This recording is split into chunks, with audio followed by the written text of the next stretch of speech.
More and more races on Gran Turismo 7 now have tuning enabled, meaning if you don't know about tuning then you're at a huge disadvantage versus those that do.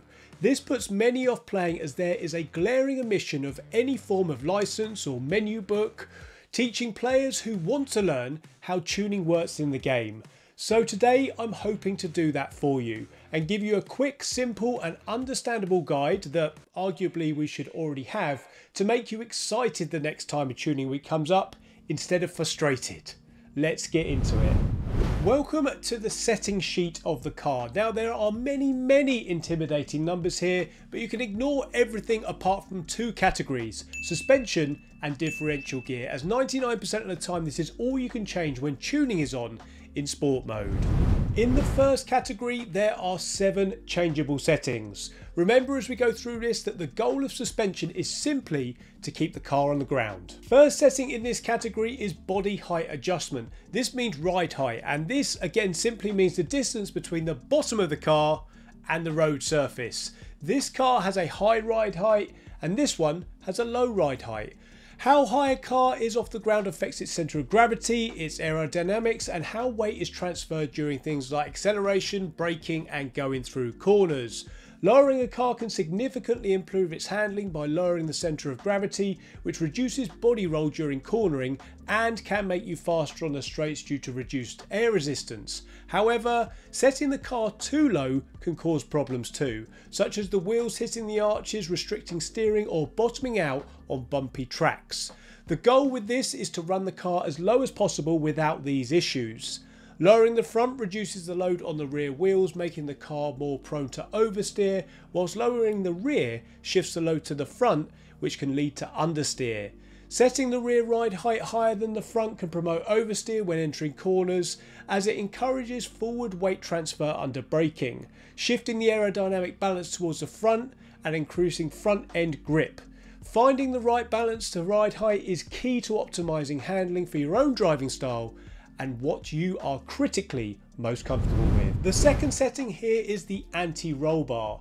What is an anti-roll bar, or a sway or stabilizer bar if you're American? Well, it's a suspension component designed to stop the body roll of a car whilst cornering. Resisting your car's body tendency to lean to one side or the other helps maintain tyre contact with the road, improving stability and handling during sharp or fast corners. The anti-roll bar only affects the car when the wheels on each side move independently, such as during a turn. It does not influence the suspension when driving straight or on undulating roads or during forwards or backwards pitching. It's an ideal way to add roll stiffness without stiffening the entire suspension system. So, actually, one sec.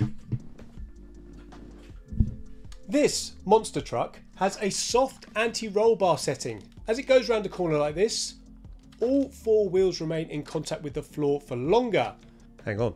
Whilst RoboDog here in his Paw Patroller has opted for a stiffer anti-roll bar setting. As you can see, the wheels will immediately come off the ground when they turn. Turning the anti-roll bar is key to optimising a car's balance and handling, as you saw through my super scientific demonstration there.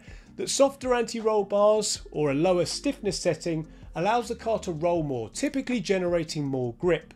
However, this can make the vehicle feel softer and slower to respond, especially when cornering. A stiffer anti-roll bar increases resistance to body roll, improving responsiveness but potentially reducing grip in some situations. A softer front anti-roll bar increases front end grip, which can come in handy when cornering, but may also make the steering less sharp. Stiffer front anti-roll bars improves initial steering response and resists body roll, but it can reduce front end grip during the middle of a corner, making the car understeer. Softer anti-roll bar increases rear end grip but provides less resistance to body roll, which could make the car feel more stable in the rear but slower to respond. Stiffer anti-roll bar reduces rear end grip, making the rear more prone to oversteer but offers more resistance to body roll, making the rear end more responsive. You'll see a running theme here, but again the goal is to find the right balance for you, enhancing the car's responsiveness and cornering capabilities without sacrificing too much grip for your individual taste. Next one, dampers. Now, if you get confused by dampers, you're not alone, trust me. In a nutshell, the damper's job is to regulate the movement of your suspension springs to stop you bouncing up and down like a pogo stick. Damping ratio compression. Complicated wording here. This just means how quickly your suspension spring squashes when going over a bump. The lower the setting, the easier it is for the spring to be squashed. The opposite is also true. So the higher the setting is, the harder it is for the spring to be squashed. If you need to use the curb, you'll want to allow the spring to squash to absorb the shock and keep all the tyres in contact with the road surface. If not soft enough, the tyre will come off the floor and the car will become unsettled. Something, of course, to be avoided. They will also come into play during acceleration and deceleration as the weight transfers in your car. Now, damping ratio expansion. This is how quickly your suspension spring expands back to its normal position after being squashed. The bounce back ability, if you will. If you use a lot of curb, you'll want to make them a little softer, as being too firm will cause the car to get unsettled when riding over them, just as the car cannot absorb the shock. They will also come into play during acceleration and deceleration as the weight transfers around your car. Another critical factor for your dampers are the values that you set for downforce. Typically, the higher the downforce, the stiffer you'll want your springs to prevent your car from just being pushed and squashed right down onto the road surface. If you're finding mid-corner understeer, try increasing the front damper expansion and reducing the front damper compression. For corner exit understeering, increase that front damper expansion value. For oversteer related issues, increase rear damper compression and decrease rear damper expansion. The next setting, natural frequency, is a horrendous phrase that is far beyond my tiny brain to comprehend, but it simply means in this context how often the spring will keep springing or boinging after it has been disturbed or hit. A high level explanation of this is the car will feel softer the lower the natural frequency value and harder the higher natural frequency value. Now, I won't spend ages trying to explain this. There's plenty of videos on YouTube with visual experiments being explained by people far better and more intelligent at it than me, so go check those out if you want to know what's going on with that in detail. Moving on to negative camber angle now, the penultimate one in the suspension category, so we're almost there. Camber is basically wheel angle. No camber or neutral camber is when the wheel sits straight on the road. If the top of the wheel is angled away from the vehicle, then it's positive camber. If it's angled the other way, then it's called negative camber. Here's an example of extreme negative camber. Gran Turismo settings only allow you to have a range of 0 to negative camber, and here's what that does. Let's say you have a race car with no stroke neutral camber, so the wheels are sitting straight on the road. The amount of tyre that is in contact with the road, the contact patch, is at the most it can be.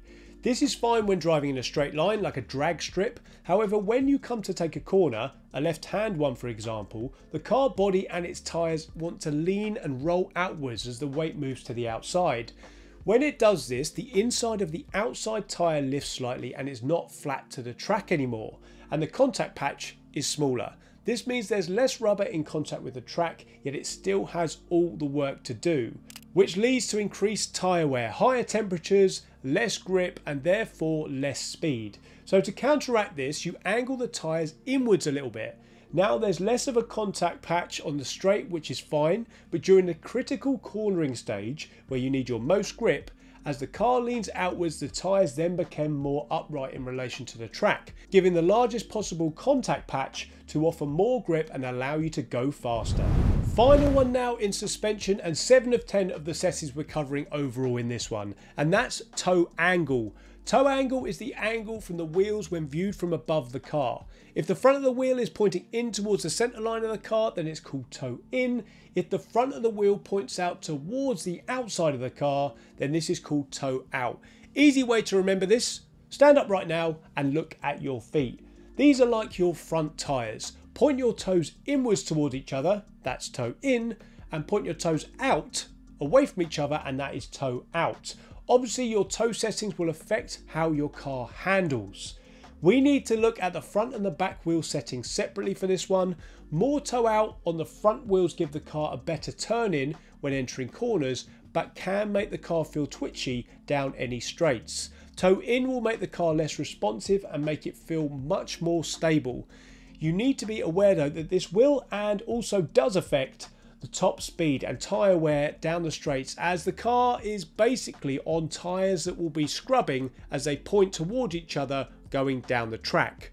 On the rear wheels, you always want at least a bit of toe in, as under braking this will drive the wheels towards the centre line of the car, making the car track in a straight line and more stable. Toe out or even just neutral will make the car unstable under braking, so to cut a long story short, just don't do that. And general rule for toe angle overall for you guys, little bit of out at the front, little bit in at the rear. Almost there now, final 3 bits to cover, and they are all to do with the car's LSD. Firstly, LSD stands for a limited slip differential, which at very high level is just there to stop all the engine power going to the wheel with the least resistance or least grip, through either deloading, oil, grass, rain, whatever. The limited slip differential senses this and sends power to the wheel with the most grip, rather than wasting it on the one that has the least grip and is just spinning round and round. The initial torque settings or preload manages how quickly torque is applied when cornering, staying engaged in turns and disengaging when you're driving straight. Higher initial torque settings add stability to make the car stiffer, as more torque is required to activate the LSD. Lower settings make the turning of the car easier and allow for more responsive cornering, enhancing manoeuvrability. Overall, keep this setting as low as possible. That's what I advise anyway, if you want consistent handling. If you like to drive on the edge like an absolute lunatic, raise it up a little bit. A car with high power benefits from a lower acceleration sensitivity setting, as this allows the driven wheels to operate more independently when throttling through turns, maintaining traction and preventing the chance of spinning. Lower acceleration sensitivity also provides better control, encouraging understeer and enhancing stability, which can help tame powerful cars and reduce snap oversteer when the traction breaks. Higher settings can increase the locking effect, which can induce understeer as long as its traction is maintained, but may lead to abrupt oversteer once traction is lost. Keep this setting low to help maintain stability and smooth power delivery throughout cornering. The deceleration braking sensitivity settings impact the car's stability during off-throttle moments and when braking hard. Lower settings allow for more cornering freedom but can lead to oversteer, with the rear end possibly swinging out during braking and coasting. Higher settings increase stability by locking the driven wheels more tightly, which reduces the risk of oversteer and promotes understeer. Now whenever the tuning races come up, you're going to be able to tweak your car yourself to get faster. But that ignores one aspect, your actual driving. To work on that, you should check out this video here, because your driving style is going to be the single biggest factor when it comes to outright pace. I hope you enjoyed this one, guys, and I'll catch you in the next one.